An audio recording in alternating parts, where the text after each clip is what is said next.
Alright. Okay. Assalamualaikum.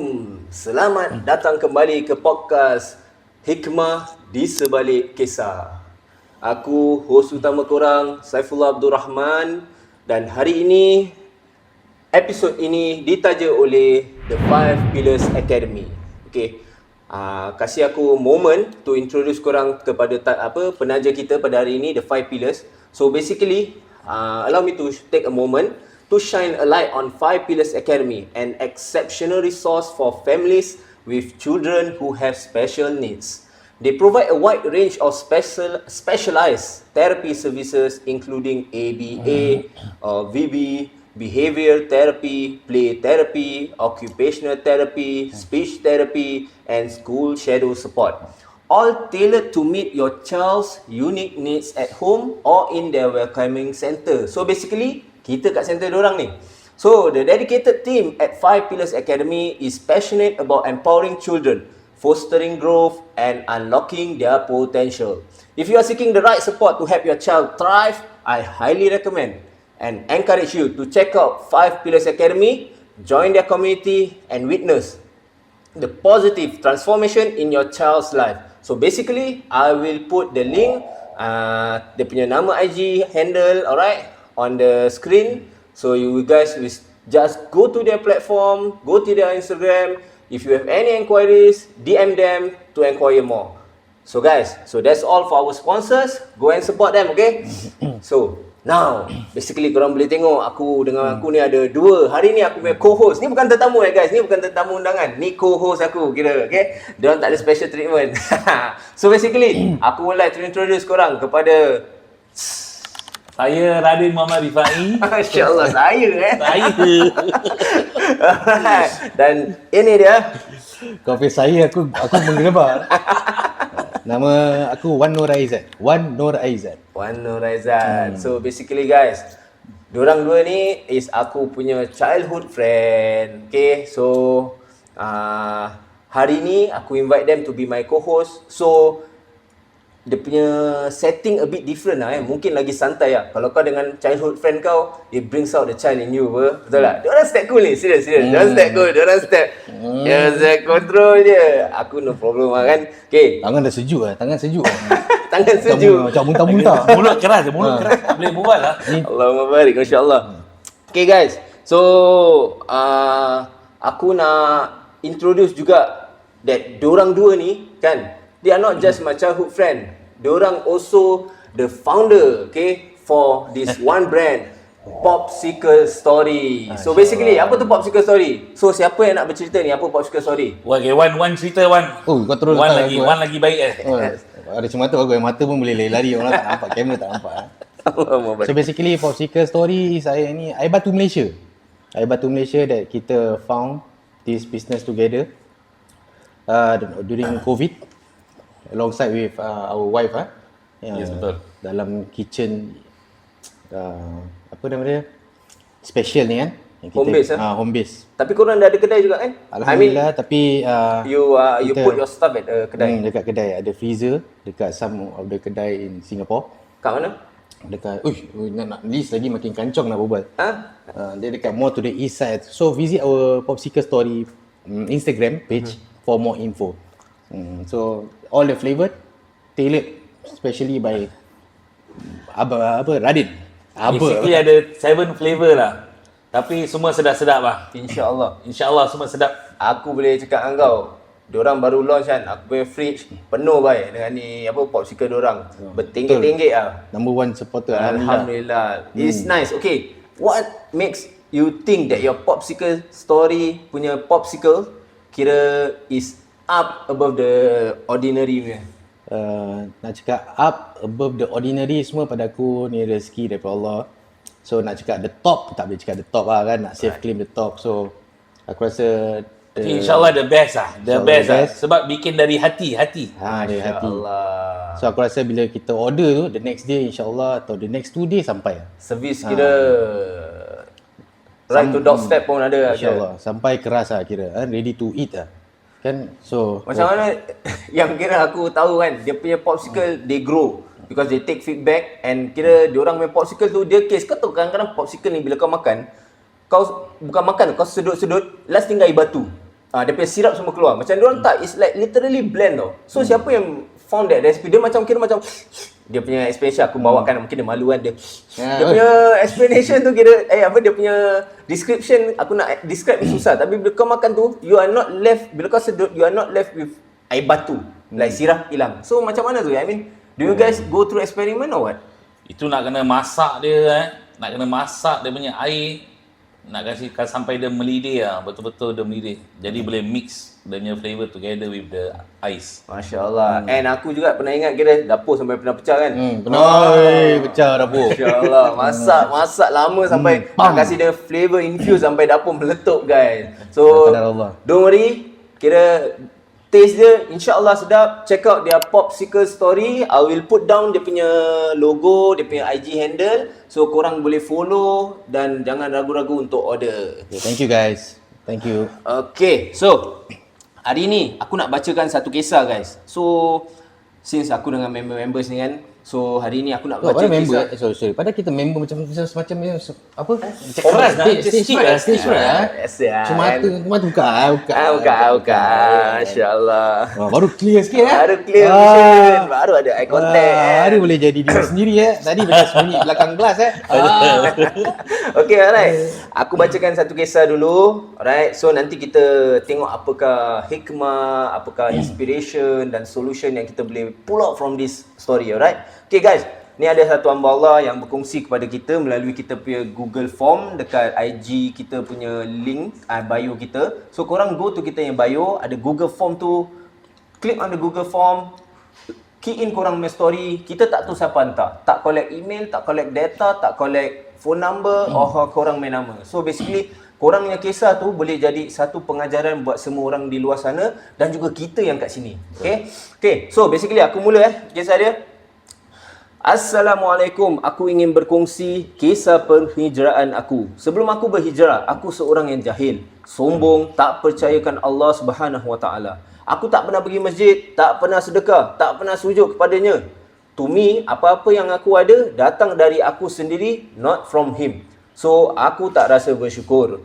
Dan bila macam-macam ujian datang, like hutang sana sini etc., instead of aku sedarkan diri, aku jadi marah kat dia. Kenapa aku yang kena? Aku tak pernah terfikirkan pun nak sujud padanya, minta pertolongan padanya. Then, pada satu hari, aku bermimpi yang nyawa aku ditarik. Terus aku terbangun, panik dan takut. Aku cerita tentang mimpiku kepada kawanku dan dia nasihat untuk bertaubat. It is not easy diberikan hidayah darinya. From there, aku pelan-pelan belajar solat, belajar agama, walaupun just the basics, and automatic aku rasa tenang. But like what some will say, iman kita kadang turun, kadang naik. So solat aku pun on off until one day, 2 years ago, something happened that makes me terus buka mata. The loss of my loved one, iaitu adik aku. Mungkin dia, yakni Allah, nak test keimanan aku at the time, cause aku dah start questioning why it happened and jadi marah kat dia lagi. It took me some time to calm myself down and realizing that mungkin ini hidayah kali kedua Allah Subhanahu Wa Taala beri pada aku. Alhamdulillah. Sekarang solat aku terjaga. Aku lambat solat je dah rasa gelisah. Dan another thing that aku rasa bersyukur sangat and still can't believe to this day is that I am given a chance untuk mengerjakan umrah. Someone yang banyak berdosa dan pernah lupakannya. So fikir balik, mungkin inilah hikmah di sebalik pemergian adik aku. Walaupun penuh duka, tapi ia membuatku untuk lebih dekat padanya. Sekian cerita daripada penghantar ni. Masya Allah, subhanallah. Alhamdulillah dia dapat berubah. That's the thing. But you see okay, apa yang dia lalui ni, macam dia sombong, dia tak percayakan Allah, tak pernah pergi masjid, tak pernah sedekah, and apa dia bikin kan, dia rasa it comes from him. Korang rasa is it dia tak grateful kepada apa yang dia dapat tu sampai dia rasa semua yang dia buat tu datang daripada usaha dia? Korang rasa is it because of syukur dia tak ada ke? Macam mana? Maybe maybe dia belum lagi ada knowledge about agama. That's why dia rasa macam semua dia yang usaha dia. So kalau tak ada knowledge kan, kau tak tahu, kau rasa ni semua usaha kau sendiri. without Allah punya guidance dia ingat semua dia yang bikin lah. Okay, kau tengok bila dia buat something, dia attain something, dia rasa dia apa. Tapi kalau kita baca kisah dia, bila dia jatuh tu, dia question Allah. So actually sebenarnya Kira sebenarnya dia tahu Allah tu wujud lah kan. betul. Cuma Bila part nikmat dia rasa from dia Betul. Bila dia jatuh baru dia ingat Allah. Tapi selalunya macam itu Betul. orang time jatuh baru ingat Allah, lebih dekat dengan Allah. So korang rasa bila Allah tersungkurkan kita, maksudnya tersungkurkan kita, is it because Allah love us? What do you think? sungguh ke tak sungguh, aku first thing aku tahu yang Allah love us lah. Betul. Agree. Tapi kalau tersungkur tu mungkin dia nak kasih kita satu alarm clock. Mungkin kita dah rabak. Mungkin dah rabak ke atau mungkin dah terlupa ke kan. So aku rasa dengan kesungguhan tu macam he's calling us back to him lah. That's what aku believe. Betul. Takut terlalu jauh sangat lah. Kalau lambat tersungkur takut terlalu jauh. Betul. Tersungkur jatuh terantuk pula. Oh, double. Sudah jatuh di timpa tangga. Ini guru bahasa Melayu aku dulu mesti proud of me, man. Masya-Allah. Okey, and then alang-alang menyentuh pekasam biar sampai ke pangkalan lengan. Masya-Allah. Apa maksudnya? Alang-alang buat benda Allah. Insya-Allah. So, habis macam dia cakap lah dia jadi marah ke Allah and kira and such kan, tapi satu hari dia mimpi dia nyawa dia ditarik. Terus dia panik, dia takut. From there dia cerita dengan kawan dia, kawan nasihat untuk taubat, and dia did try to taubat. Korang pernah mimpi tak? I mean like pernah mimpi nyawa ditarik? Mimpi nyawa ditarik? So far belum lah. Mimpi ngeri pernah. Mimpi ngeri. Mimpi ngeri, bangsa nak lari dalam mimpi tu berceperat. Selalu gitu Betul. Selalu rasa macam tubuh macam tak lambat. Itu macam mimpi nak mati. belum. Belum lah. Tapi perasaan kira journey towards nak macam rasa betul. ada harapan nak mati pernah go through. Betul pernah go through. We keep it for later. Okay guys, nanti kita korek daripada brother Wan kita, perjalanan dia yang kira pernah sampai ke tahap yang kira kalau boleh kita semua tak nak ke tahap tu. We keep the best for the last. Tengok sampai habis tau. Okay Din, untuk kau pula. Okay, kemudian dia belajar agama, lepas tu dia belajar basic semua, dia rasa tenang. So bila kau sendiri, you yourself, bila kau belajar tentang agama ni, do you feel the inner peace tak? I mean when kau belajar and kau apply. Pada aku, kalau bila aku dah belajar alhamdulillah, aku rasa lagi senang nak praktis, lagi senang nak bikin. Sebab kita tahu apa yang kita bikin. So maksud kau bila time kau nak buat, nak solat, nak apa semua, tapi kau tak belajar, kau macam rasa susah pasal mungkin kau tak tahu, is it? Yes, betul. Macam bikin macam half-hearted, macam bikin for the sake of bikin lah. Pasal kau tahu ni benda baik, tapi kau tak tahu the core of essence of ni ibadah. Betul. So like what aku said dalam episod pengenalan guys, al-ilmu qabla qawli wal amal. Ilmu sebelum berkata dan melakukan amal ibadah. Dengan ilmu ni, insya-Allah kau akan lebih memahami, kau akan lebih menjiwai kau punya ibadah. Insya-Allah. Kau nak kena yakin. So, don't forget guys, seek knowledge. Pasal kita tahu, seeking knowledge ni mempermudahkan jalan kita ke syurga. Macam apa hadis dia? Kocik? Man salaka tariqan yaltamisu fihi ilma sahalallahu lahu bihi tariqan ilal jannah. So ingat, barang siapa? Hadis mana? Hadis mana? Hadis mana kurang pasti. Tapi yang penting hadis ni ada, insya-Allah. Hadis tu mengatakan barang siapa yang menempuh jalan menuju ilmu kan, man salaka tariqan yaltamisu fihi ilman, mencari ilmu, sahalallahu lahu bihi tariqan ilal jannah. Allah mempermudahkan jalannya menuju syurga. So the first way for you to hijrah properly is to have knowledge guys. Kalau korang ada knowledge, ketahuilah Allah mempermudahkan jalan tu kerana dengan ilmu kau berjalan di atas ilmu yakin. So jangan lupa, whatever it is, pergi belajar. Okay, sampai dia kata iman dia turun naik tau. Iman dia turun naik lepas dia dah dapat mimpian. So biasalah, kan aku dah cakap ada waktu futur kan, pada episod yang lalu ada waktu futur iman kita jatuh, and semua kita pernah lalui. Siapa yang dah pernah hijrah, siapa yang dah pernah istiqamah, insya-Allah kebanyakan akan lalui waktu futur. Tapi kita harap dalam waktu futur tu kita tetap berjalan di atas sunnah Nabi SAW. Okay. Kemudian dia cakap, one day, a few years, 2 years ago, mata dia terus terbuka kerana dia kehilangan adik dia meninggal. So, takdir adik dia meninggal ni kan menunjukkan, kalau kita tengoklah macam musibah yang menimpa dia. Tapi alhamdulillah dia punya musibah yang menimpa dia ni membuatkan dia sebagai seorang yang lebih istiqamah, lebih mendekati agama daripada apa yang dia cakap. Kan initially dia macam rasa terganggu. Tapi dia ada pergi belajar ni. Dia ada cakap dia pergi belajar. Dia kira kata dia start mendekati lah. Kira mendekati Allah. Mungkin aku believe dia pergi belajar lah. InsyaAllah kita husnuzan dia pergi belajar and such kan. Dia never mention lah. But kira dari situ dia kata dia bersyukur sangat lah. That walaupun Allah ambil adik dia, tapi itu adalah satu pintu untuk dia menjadi lebih baik. Wake up call for him. Wake up call for him. So alhamdulillah, hikmah di sebalik pembagian adik dia yang kita dapat belajar is apa? Kita kalau boleh tak naklah sampai kita kehilangan seseorang yang kita suka, yang kita sayang, baru kita nak betul-betul istiqamah di jalan Allah Subhanahu Wa Taala. We take the chance at the slide benda yang kena pada kita, kalau boleh kita take the chance. Kita tak nak kena musibah besar lah, kita katakan So, itulah dia, kita akan masuk ke topik kita pada hari ini. Takdir Allah tu cantik. Betul ke? Betul ke? Okay, so Adil, apa pendapat kau tentang statement tu? Takdir Allah tu cantik. Takdir Allah tu semuanya baik. What is your opinion on this statement? Guys, macam example aku cakap, Din, takdir Allah tu semuanya baik. What's your opinion? Pada aku betul.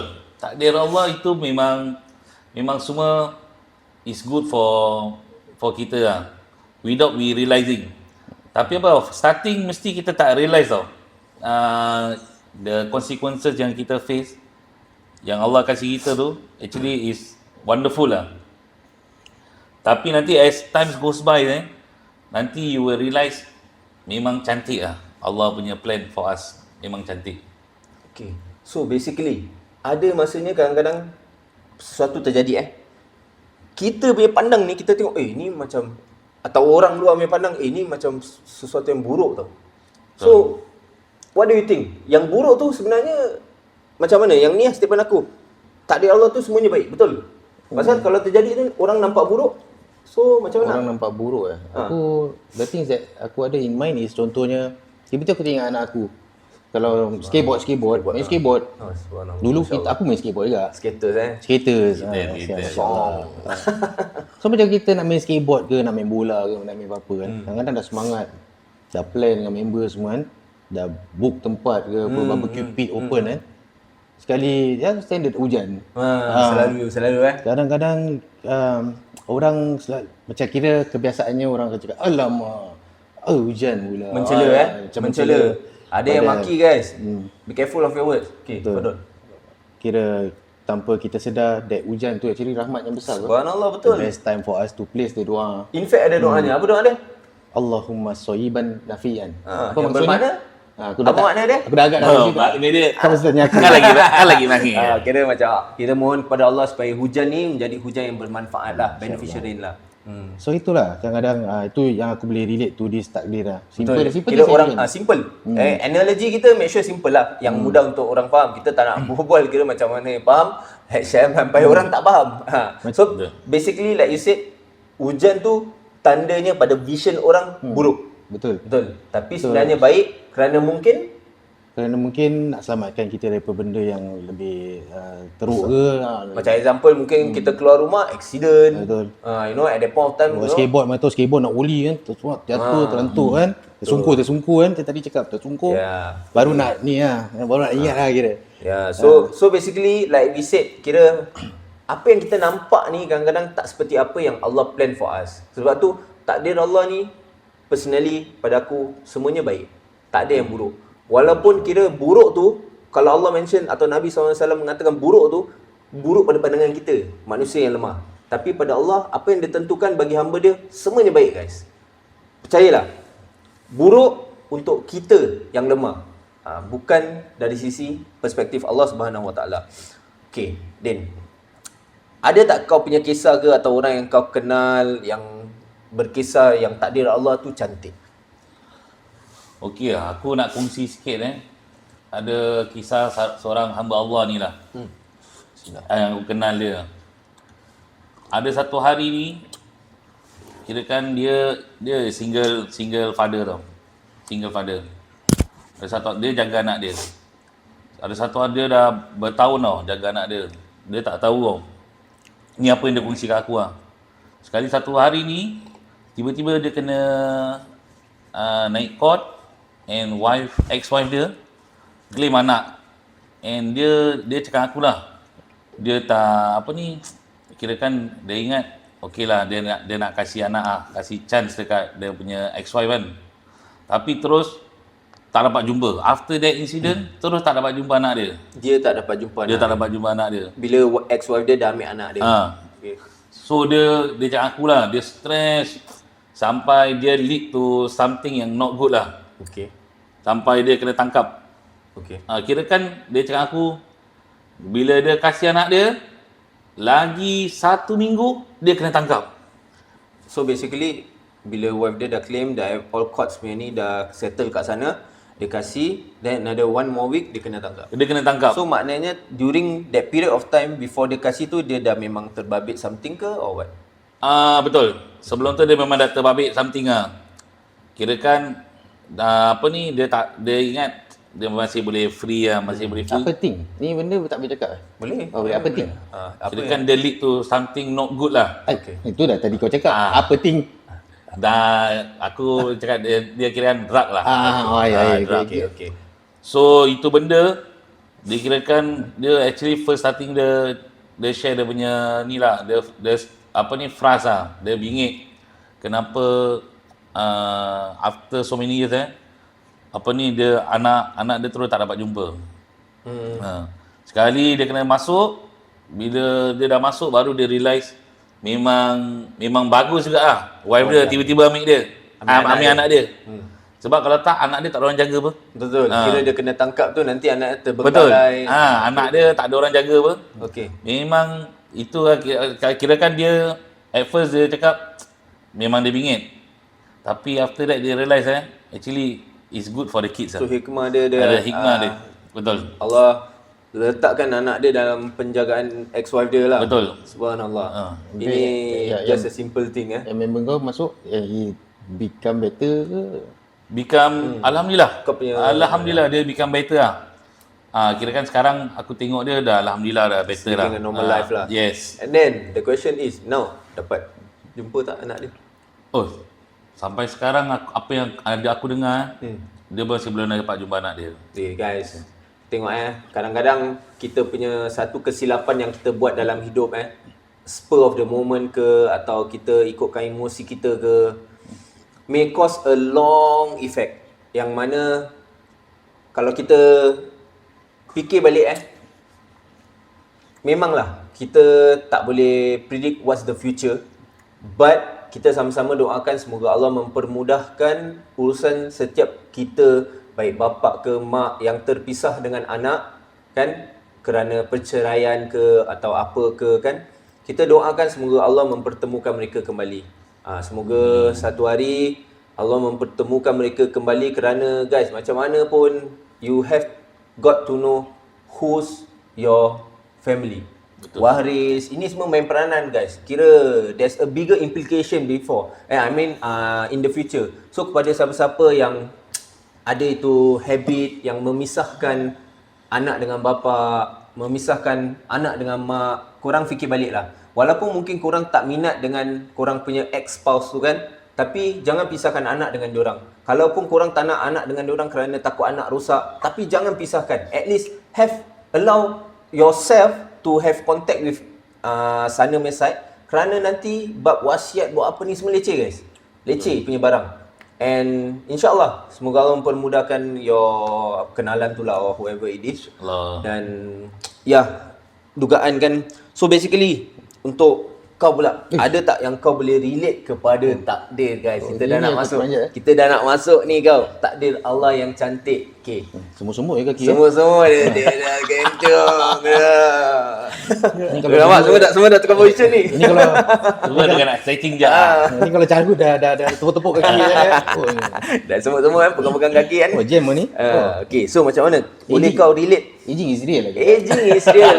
But don't age before its times, guys. So Slow down the process. Slow down the process. Get fit. Jangan lupa contact Fit14 guys. Betul, fit body. Nampak? Aku punya masuk.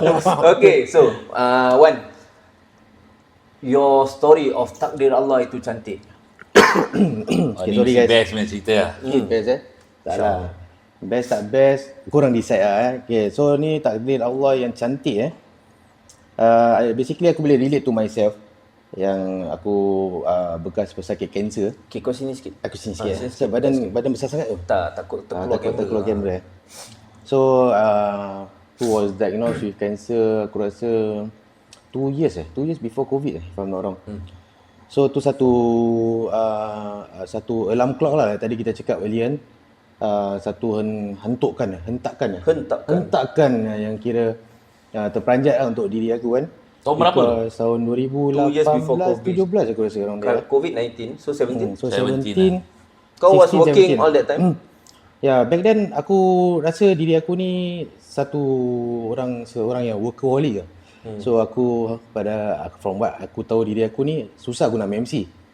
So itulah dia, dulu kerja kan. Tapi bukan cakap macam kira Okay, sekejap. Sorry for me to interrupt Kau kerja main time tu kau tak rasa discomfort? Kira it was in a comfort zone lah kan. Orang cakap kerja comfort zone. Kau dah selesa kan in a way kan. But itulah dia. When you think you macam your life is there kan. Bukan cakap aku there lah kan.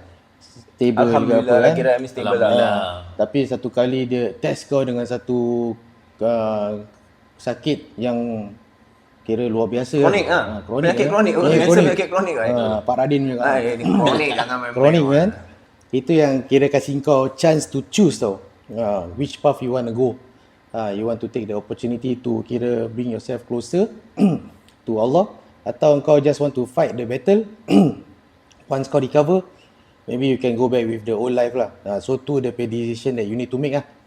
As for me, bukan aku cakap aku did the right decision, but takdir Allah tu indah because apa?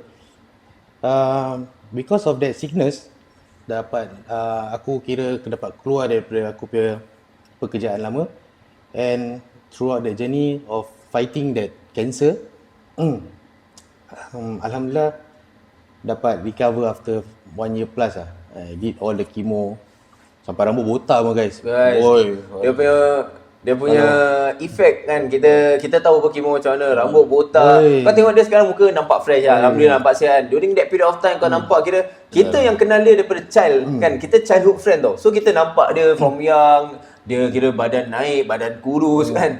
Sekali bila nampak dia gitu kan, guys, heart wrenching lah kita katakan. Betul. Dia dah mata dah hitam, you know, like you looking at your friend with a chronic illness tau. So basically okay, aku nak tarik balik sikit sebelum kau pergi chemo tu. Macam mana kau dapat tahu kau kanser? Aku dulu selalu pergi gym juga. Tapi gym macam mana pun bila dia nak datang, dia datang juga. So aku kena bila time aku tengah jogging dekat stadium, Yishun Stadium. Tengah jogging, tak kali bang, Straight out Yishun lah. Kali dia cakap, macam ada benda tarik aku punya jantung lah. Kali aku paksa lagi lah. Kali makin aku paksa, makin dia tarik lah. Tu aku rasa something is wrong lah. That's when aku realise something is wrong in me lah. Then aku call aku punya wife lah kan. Terus Kian tarik macam mana tu? Tarik susah nak nafas ke? dia tarik macam jantung Sakit kau tarik ke bawah. Kira rasa satu pressure kan. Senak. Senak, tajam, all combo lah. Combo mambo kan. Terus that's when itulah wife aku cakap pergi doktor check kan. And Alhamdulillah ala kulli hal, kadar Allah aku dah check semua, diagnosed with cancer. Stage? So itu tak ada stage actually. Tu kalau nak go in detail, dia germ cell tumor. There's a growth on top of my heart. So the size of my fist lah begini. So selama ni duduk dalam diri aku. Besar gitu. Besar gitu. Kalau boleh letak gambar sini boleh letak. Nah, nanti kita letak gambar. Kita minta dia Macam permission letak gambar tu, okey? Tak nak cakap macam apa tapi dia macam something lah. Okay. So Besar itulah. guys, besar. Kita dah tengok. Throughout the process dalam tu during aku pergi chemo semua, aku nampak satu patient ni lah. Berbual dengan dia, berbual macam biasa. And the shocking part was aku remember the next day bila aku woke up, biasa lah macam kat cerita-cerita drama. After chemo. During aku process. stay in lah. Kira macam stay in camp gitu lah dalam chemo. 5 hari chemo, 3 hari keluar, terus patah balik 5 hari, macam kira intensif. So the next day bila aku woke up, the person that aku spoke to kira macam bunk bed lah kan, roommate lah. Dah tak ada. So itu macam cerita. Dah tak ada apa meninggal? Dah meninggal lah, dah meninggal. Innalillah.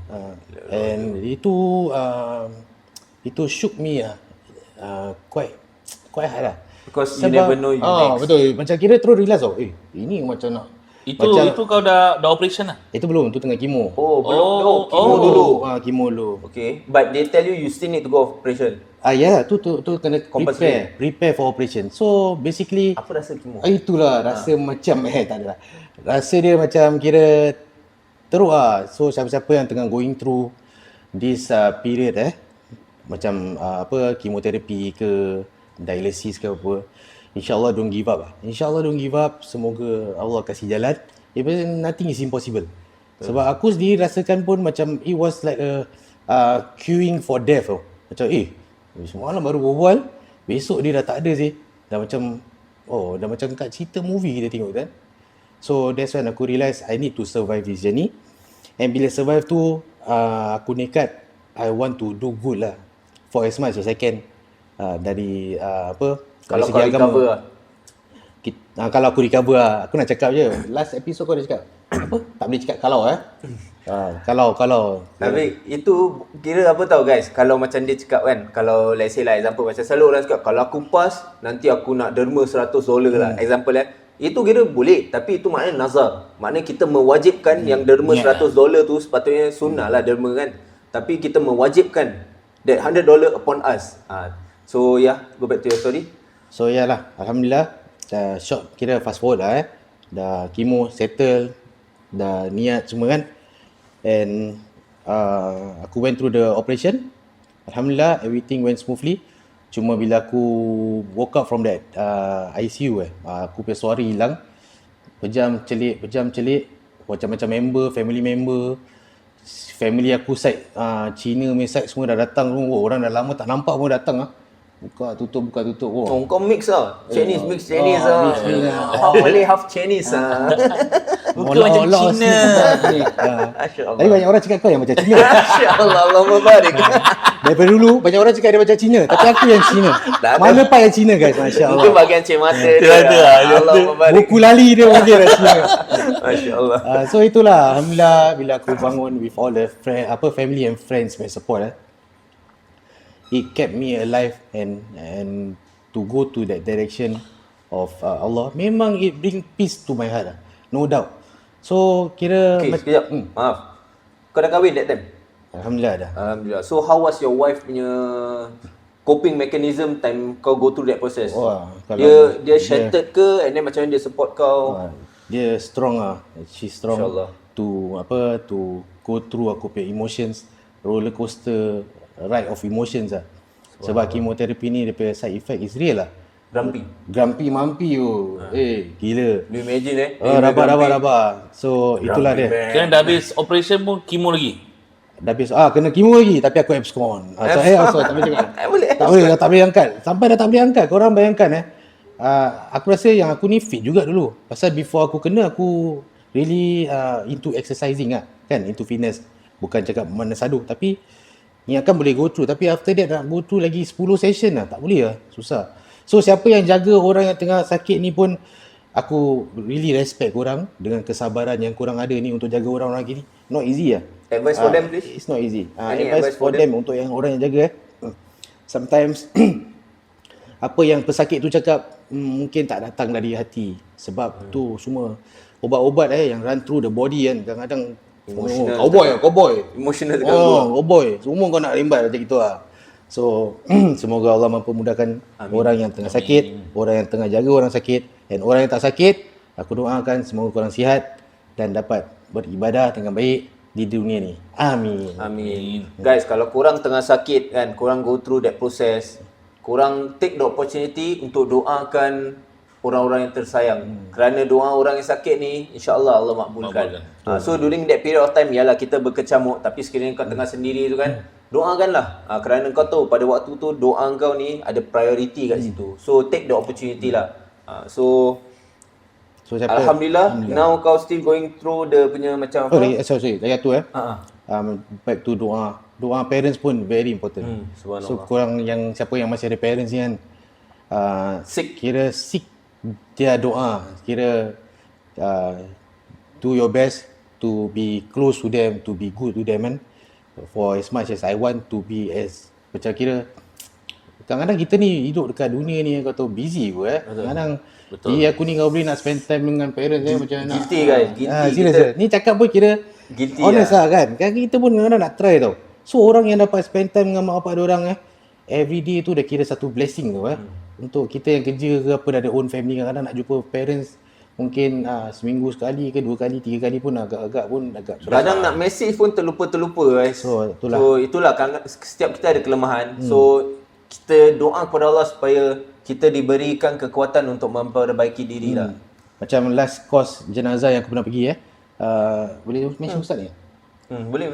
Ustaz Al-Kamil. Dari Al-Kamil InsyaAllah guys, doakan satu hari kita panggil Al-Kamil punya ni Ustaz Iskandar. Kita interview dia, okay? Alright, tafadhol. Satu dia pay advice kira when the loved ones are still alive, hug them. Kira tegur orang kan. Spend good time with them. Tapi jangan sampai diorang dah tak ada nyawa. That's when korang nak merata apa semua kan. It really hit me hard juga.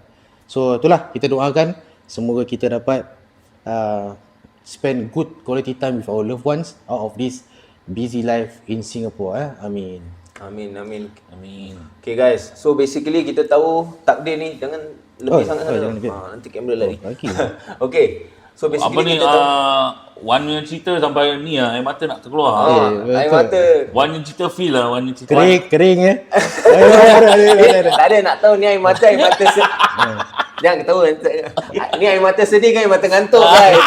Macam ngantuk. Okay, so basically guys, kita nak kena faham that takdir Allah ni kira memang bahagian daripada rukun iman kita. Dan kita tahu yang ada satu hadis Jibril tu bila Nabi ditanyakan, akbirni anil iman, Nabi cakap iman tu adalah antuk minum billah wal malaikatihi wa kutubihi wa rusulihi wal yaumil akhir wa tu'minu bil qadri khairihi wa syarrih. Kita nak kena tahu tau guys, kat ujung tu yang first tu awal-awal semua kan, Nabi SAW mengatakan antuk minu billah, antuk minu sekali, antuk minu billah wal malaikati wa kutubi wa rusuli wal yaumil akhir. Bila masuk takdir, wa tu'minu bil khair wa tu'minu bil qadri khairihi wa syarrih. Dia repeat yang tu'minu tu. Tapi yang 5 tu tak cakap tu'minu tau, tak repeat. So maknanya dalam banyak-banyak rukun iman ni yang paling berat beriman kepada takdir.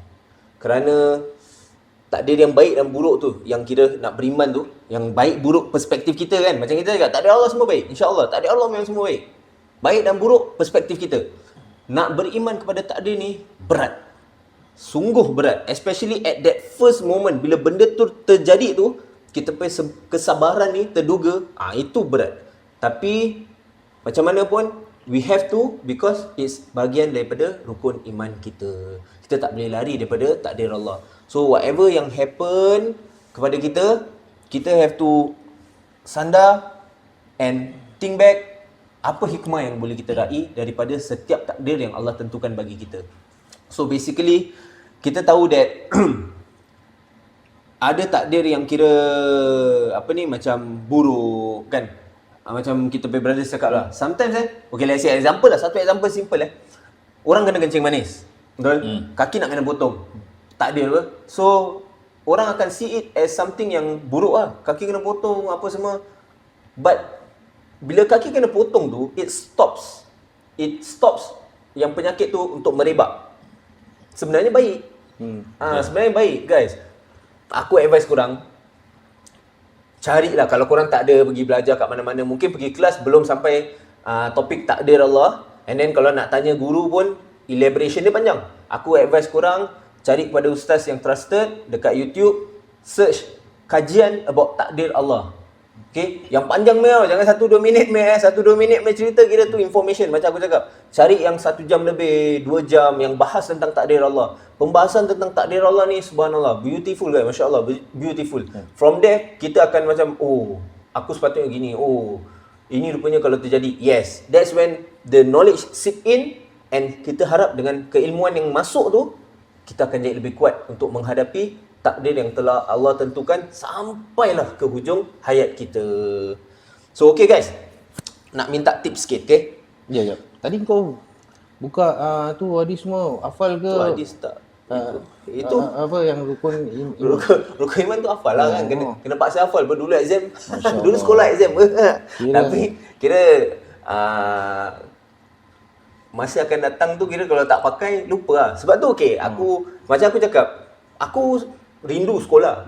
Kan macam korang tahu aku pernah sekolah syllabus sekolah lah, macam diploma in Islamic Studies. Aku rindu sekolah. But qadarullah, when aku nak continue to degree, bukan alasan lah. I mean bukan nak bagi alasan, tapi bila aku nak continue degree, masa aku currently tak menentukan aku able to go through that lah. So aku rindu bila part belajar tu, bila kena buat assignment.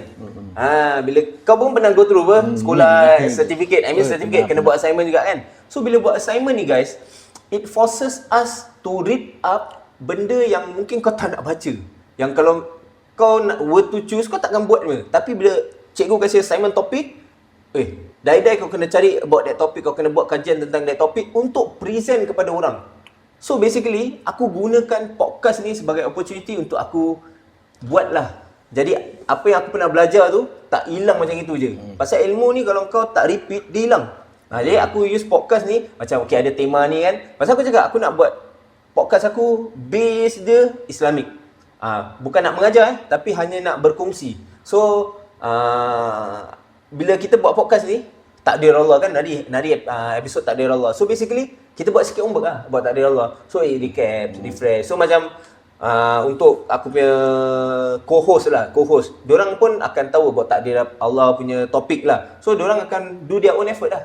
Diorang punya how to link to Islamic punya perspective, all this. So basically I use this podcast sebagai melepaskan rindu aku time sekolah lah dulu. Tapi kalau orang kalau basic orang nak tanya kau, rukun iman ada berapa? Rukun iman ada berapa? Dan aku cakap rukun iman ada 6 lah. Pasal dalam hadis yang Nabi cakap tadi aku baca tu, antuk minu billah wa malaikati. Berkenaan dengan topik hari ni, apakah pengalaman anda yang anda boleh bawakan untuk share tentang takdir? Dia dah aku. Apa takdir Allah yang kira apa ni? Dengan secara spontannya, apalah satu macam apa contoh yang kau boleh bawa untuk share dengan kita semua tentang pengalaman kau lah pula. Okay, aku gunakan takdir Allah ni yang the most kira paling impactful lah dalam hidup aku about takdir Allah ni is apa tau? Bila aku nak hijrah. Bila aku nak hijrah ni, aku nak tinggalkan kehidupan lama aku, kira apa-apa yang tak sejalan dengan kehidupan sebagai seorang muslim yang baik kan. Aku find it that Allah mempermudahkan. It's like macam okay, aku kerja kat satu tempat lah, example aku kerja kat satu tempat ni which kalau boleh aku nak kerja kat tempat lain. Okay, so aku kerja dapur lah basically So basically Allah mempermudahkan aku punya penghijrahan tu. Kedai tu bankrupt guys. Bankrupt tau. Aku tengah fikir ni macam mana nak resign ni. Subhanallah. Lagi sebulan 2 aku punya head chef, bos aku cakap Saiful, the shop is going to close. Allah mempermudahkan guys bila aku nak hijrah. Pasal time aku di sana susah aku nak solat, nak jaga solat kena macam tempat solat kena duduk, tak boleh diri betul-betul. Pasal diri pun rukun apa. Sebaiknya boleh melakukan, kita nak melakukan lah. Walaupun duduk boleh, tapi kau nak fulfill lah the obligation. Kemudian bila aku dah keluar daripada kerja tu, gaji aku kat sana sedap lah, alhamdulillah back then. But then bila aku nak cari kerja lain, aku got no much experience. Aku punya life, kalau orang tahu aku punya life, aku tak ada experience lain pun. Except that time masak lah kan. So aku nak cari kerja lain aku tak tahu. So aku mungkin nak go for forklift, which the pay cut that aku going to go for kalau aku were to take forklift compared to yang aku kerja dapur is like half of the pay. So aku dah kahwin dapat tu. Dah kahwin, so ada anak, ada wife untuk Habis sekejap asal kau choose masak? Masak kau punya passion ke? aku suka makan. Jadi kira kalau aku kira macam tak ada apa-apa lah kan, orang tak kasi aku makan, aku tahu aku boleh survive lah. Aku foodie. Kira kalau Maggi tu kan, masak Maggi tu, aku masak Maggi leceh. Wife aku cakap apa tau? You masak Maggi ni leceh lah. Nak kena ada orang-orang, nak kena ada macam udang lah. Dia basically masak taruh rempah settle apa, tapi aku nak potong bawang lah, nak tumis lah, leceh lah kira. Leceh lah. Maggi nak fine dining lah konon.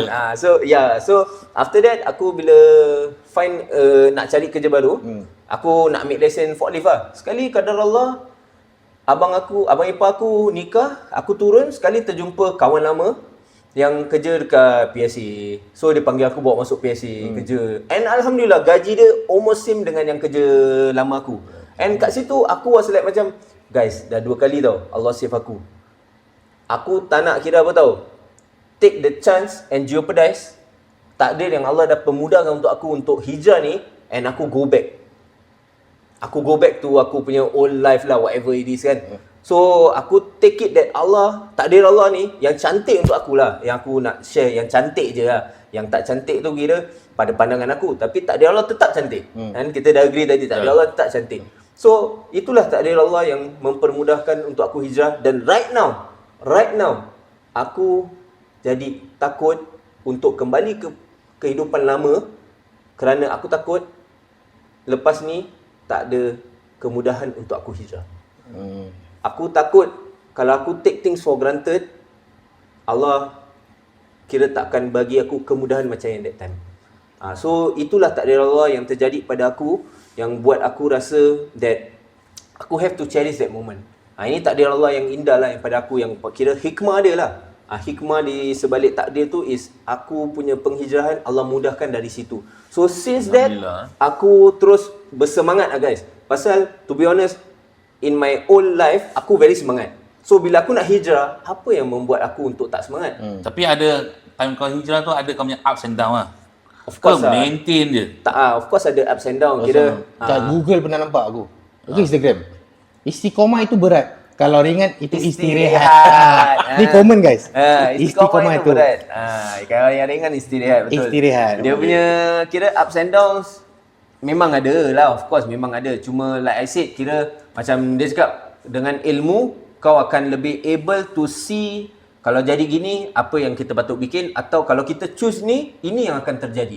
So dengan ilmu mungkin kita boleh menjauhi, and kau nak kena kuat lah untuk menolak. Part penolakan ni yang sebenarnya berat. Selalunya kita negotiate dengan diri kita, tak apalah kita ni lah, nanti pelan-pelan lah. Pelan-pelan. Guys, actually kalau korang tengok akulah, ini aku personally aku cakap aku tak kasi fatwa tau, tapi ini aku punya perspektif personally. Korang boleh, aku fine, it's okay. Korang disagree, okay, it's okay. Dia that time kata aku keras. Tapi but what I said is apa tau, aku don't believe in nak hijrah ni pelan-pelan. Aku don't believe.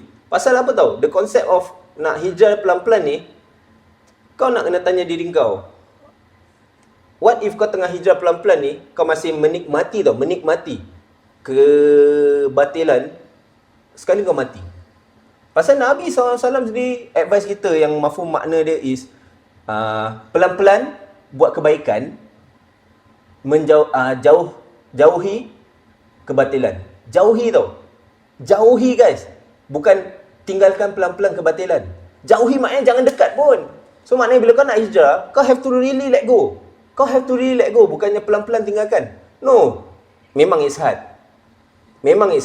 but you have to tanam dalam diri kau, by right kau kena tinggalkan. Tapi sekiranya kau masih buat, kau have to acknowledge that ini salah. Dia bukan apa tau, aku janji aku begini, janji aku begitu. Banyak kita nego. Banyak di antara kita nego. Janji aku solat, tak apalah aku masih minum. Janji aku solat, tak apalah aku masih maksiat. Dia tak boleh nego. Pasal Nabi cakap jauhi. Kira kau tak boleh dekat pun sebenarnya. Tapi bila nak buat kebaikan tu pelan-pelan. Pasal apa? Takut kau pancit. Jangan tiba-tiba kira semua kau nak bikin. Semua puasa sunnah kau nak bikin. Semua solat sunnah kau nak bikin. Pancit. Nanti kau pancit. Form kata. Memang sebaiknya kalau kau boleh bikin guys. Boleh bikin. Tapi Nabi cakap pelan-pelan buat kebaikan. Bukan pelan-pelan tinggalkan keburukan. Form kata. Asal form kata? Kata lompat. Kata lompat kan. Form kata. Okey. Lama kau pegang mic Masya-Allah pegang mic lama. Ambil mic pegang orang. Dia pegang seorang lah. Okey. Sikit guys. Sekarang tips sikit. How to ensure kita dapat terima takdir Allah dengan baik? Okey, Wan dulu lah. Pasal dah terlalu krusyuk dah. Terlalu krusyuk kan. Okey. Masih nak muntah-muntah, nervous ah. Apa soalan dia, apa tips eh? Apa tips untuk ensure kita dapat terima takdir Allah dengan baik? Tips saya nak kasih tips ni. Ya. Mungkin apa yang kau dah pernah lalui. Tak lah, macam kalau nak cakap revisit dengan cancer journey tu. Satu tips bila dah kena satu benda musibah ke apa, it's really hard to say kenapa aku macam gitu kan. So kenapa aku, atau tak macam tadi hujan hujan si. Tapi boleh ke gitu-gitu? Lah itu aku cakap tips lah. First thing first, kalau tu tips try to stop from sangka buruk dengan apa-apa yang terjadi lah. That's first lah, and try to terima and evaluate sendiri kenapa dia jadi macam itu. Macam contoh aku main sakit tu tadi aku cakap, kalau seandainya aku choose to meroyan macam aku tak boleh save je, aku kena gini, member aku semua masih sihat, aku kena gini, aku exercise tapi kena gini. So the tips is aku rasa with my experience is to terima segala takdir and try to evaluate daripada hikmah di sebaliknya. Ini macam topik. Ayalah. Betul lah. So gitulah. Bukan aku cakap aku perfect pasal semua orang ada kelemahan sendiri. Ada ujian sendiri. So bila kena kan, the first thing first, kalau boleh try to calm yourself down. It's not easy lah. Even for me yang ada bekas sakit ni kadang-kadang kena anxiety attack kuat. So aku sendiri masih tengah belajar. Apa-apa jadi pun relax je. Seperti Ustaz Uzaifah Hafizahullah pernah advise kadang-kadang kita parents anak-anak rosakkan benda dengan cepat, kadang-kadang boleh alamak ni benda rosak, padahal kadang-kadang kau take a step back and to think itu pun benda dunia je. Sometimes benda tu pun kira dengan kita pun sekejap je. So kena take a step back, hold your breath and try to sabar. Not easy Aku say this for myself juga. Sebab aku punya sabar pun level up down juga kan. Limau nipis memang. So perang masam kalau boleh alhamdulillah, kalau tak boleh kita try lah kan. So tu tips yang aku boleh kasih lah kan. Yang boleh bukan kasih, boleh share lah. Share. Okay, Din. Untuk aku Ikau dulu. Tak ada. Dia cut boleh pakai sekali. Kat sekali lah. Dia tengah nak digest lah. Kalau aku Kau nak tulis tak? okay, lain sekali soalan dia. Soalan dia. Lambat pula dia masuk. How to ensure kita dapat terima takdir Allah dengan baik? How to ensure Untuk aku, pendapat aku, kita macam mana pun kita kena accept lah. Redha is the key lah. Kalau let's say dah ditakdirkan macam gitu, kita nak kena ikut je dia punya laluan lah. Kita nak kena redha. Pasal pada aku lah, malah let's say kalau untuk orang yang let's say baru nak berhijrah, dia tak ada knowledge, macam mana pun dia kena percaya yang that's the best lah. Untuk aku macam baru-baru aku nak berhijrah, aku tak ada knowledge sangat. Pada aku, apa yang what happen that's the best. Just follow je lah. Kira kau keep it simple lah. Yes. Formula dia simple. Itu dulu lah. Just accept lah. Be safe lah. Yes. Accept je apa yang kau lalui, kau accept je. As times goes by kau boleh nampak sendiri actually itu the best lah. Kalau let's say kau pilih lain jalan dia lagi makin teruk lah. Habis macam mana kalau kira orang cakap okey aku redha, habis terus macam redha semua redha boleh? Boleh tak? Boleh. Kira macam everything redha. Itu Is that right way or not? Itu dia macam exam ni soalan Tapi macam mana pun kita nak kena redha lah. Yelah redha, macam dia cakap, okey aku redha, apa nak jadi terjadilah. Kira kalau aku sepak kau muka kau redha lah. Macam mana? Okey Macam mana tu? lah. Kira macam kalau dia ada CP7 that mindset, faham dia. okay, I rephrase the question. Is that the right mindset? Kalau orang nak sepak itu tak boleh redha, itu mau siku sikit dah. Macam mana kalau kira orang ni lah, macam yang aku cakap, kira kalau is that the right mindset to just be redha gitu je? You need to see lah kenapa dia jadi gitu lah.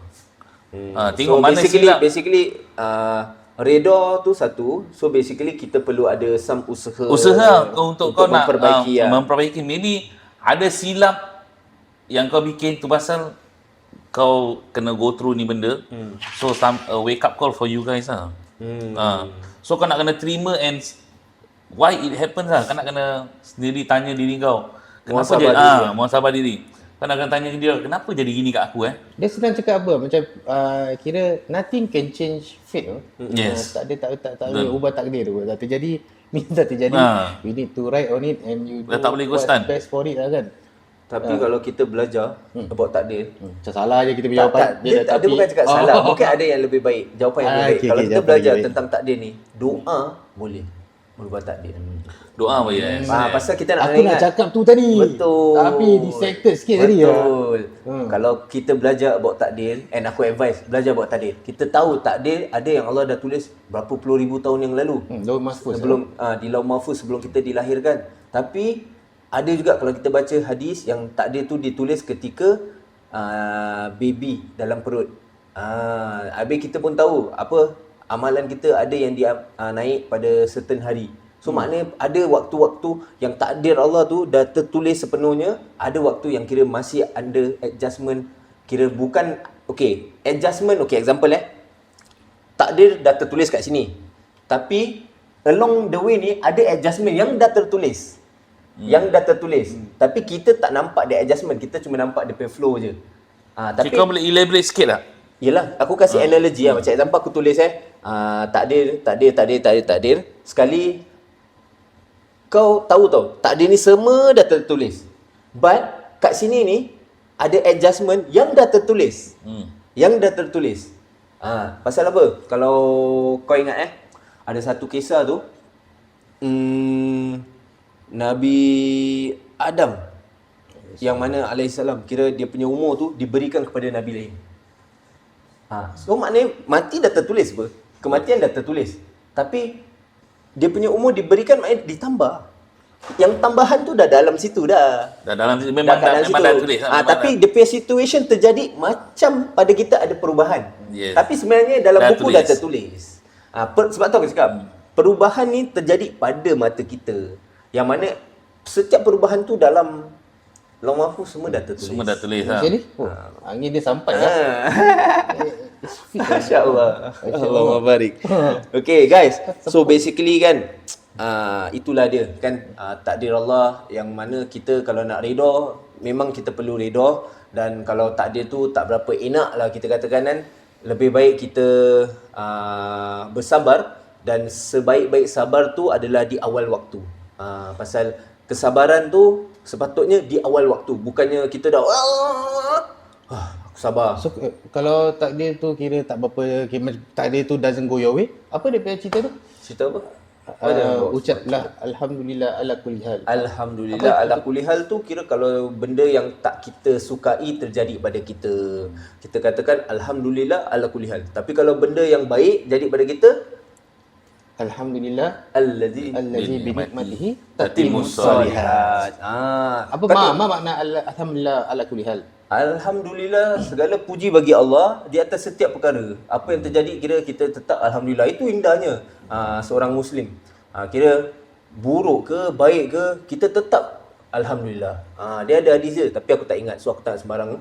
Okay, so basically kita have come to the end of the session about Sabar sebelum end orang cakap apa? Mestilah kau cakap sabar, senanglah kau cakap. Kau ada tips tak untuk orang yang cakap itu. Macam kau je macam kau je Betul juga. cakap tu. Sabar memang senang, cakap senang. Tapi macam mana kita nak react tu sabar tu. Oh, sabar ni perlu praktis lah. Kira memang, to be honest lah, aku bukan cakap aku orang yang paling penyabar lah. Kita kepala angin memang ada lah kan. Tapi some situation like macam our brother once cakap, you have to step back. Itu step back tu actually important. Kita ada satu kawan yang kira sangat-sangat penyabar orang dia. Tapi insyaAllah aku cuba tarik dia pada episod yang lain. Dia sebenarnya ada kat belakang kamera, tapi hari ni dia tak berapa okay condition dia. Sabar, santai. Betul guys. ni Ini kira aku punya childhood friend juga. Tapi insyaAllah episod akan datang bila everything is good, kita tarik dia. Ni dia tengah tengok kita ni sebenarnya. Dia kat belakang sana, tapi kita apa, nanti kita kasih dia time off. Okay? Dia lah sebaik aku actually ada soalan untuk dia pasal sabar ni. Betul. Tapi qadarullah wa ma syafa'al, Allah tentukan dan dia lakukan apa yang dia kehendaki kan. Hari ni kira dia tak dapat join kita, so insyaallah pada masa akan datang kita akan get back to the topic of sabar untuk ask him macam mana dia punya kesabaran yang tinggi. Okay, so ada apa-apa yang kurang nak close with kepada kita atau kepada penonton yang kira nasihat ke tips yang aku boleh ingat. Allah firman. Baca Surah Al-Baqarah. Baca.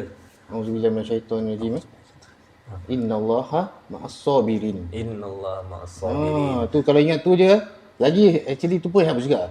Help a lot lah. Sesungguhnya Allah bersama orang yang bersabar. So kita panggil tu yang sahabat kita yang sabar tu insya-Allah satu hari Yes. So dia duduk sini kan, cerita dia punya tips sabar. Tips sabar. Yes. Dia santai guys. Santai. Okay Din, dia nak ketawa guys.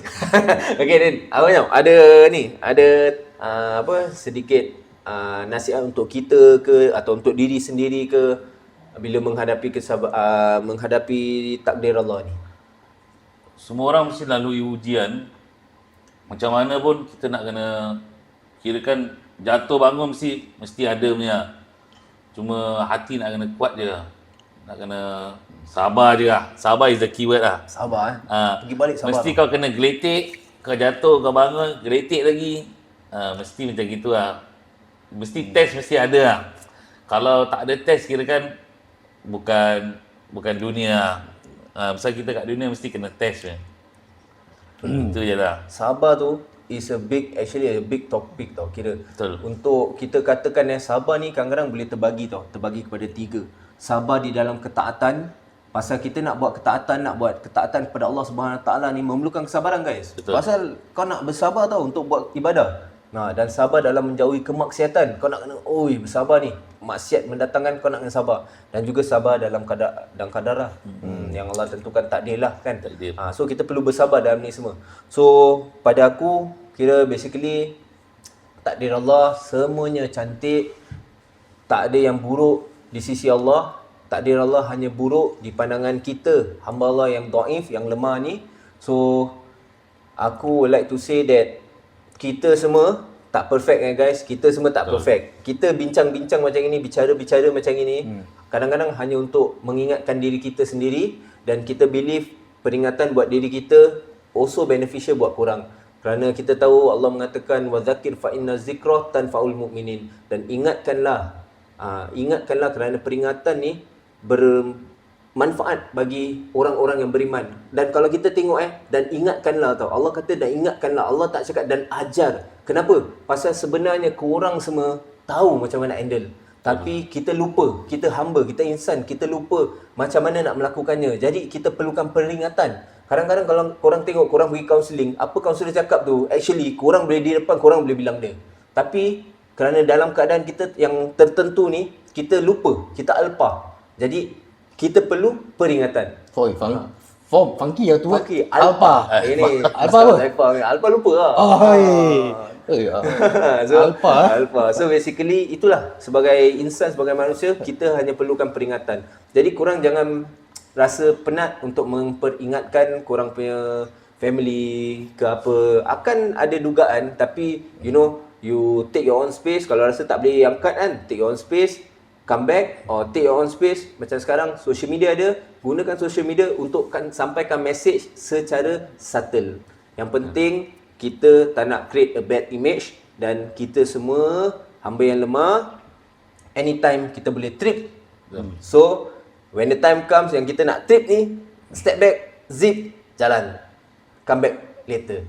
Okay, so now kita pun dah sampai pada penghujung dan again episod ini ditaja oleh The 5 Pillars Academy, The 5 Pillars Academy. So korang don't forget check diorang punya Instagram handle, go to their Instagram, tengok what about them, read what about them, and go and inquiry your curiosity about them. And kalau korang memerlukan apa-apa khidmat daripada mereka, jangan segan, jangan silu, get into their inbox. Alright guys, kita tutup dengan tasbih kafarah. Subhanakallahumma bihamdika asyhadu an la ilaha illa anta wa astaghfiruka wa atubu ilaik. Assalamualaikum warahmatullahi Salam guys. Boleh lah. Dah nak habis ni? Salam. Boleh? Adalah. Salam. Salam. Actually boleh je salam. Salam. Aku pernah nampak tau. Dia sambung kan? Salam Jumaat. Salam semua. Aku pernah nampak tu orang tegur dekat dalam WhatsApp group ke apa lah. Kalau nak cakap salam, cakaplah betul-betul Assalamualaikum warahmatullahi wabarakatuh atau Assalamualaikum Assalamualaikum.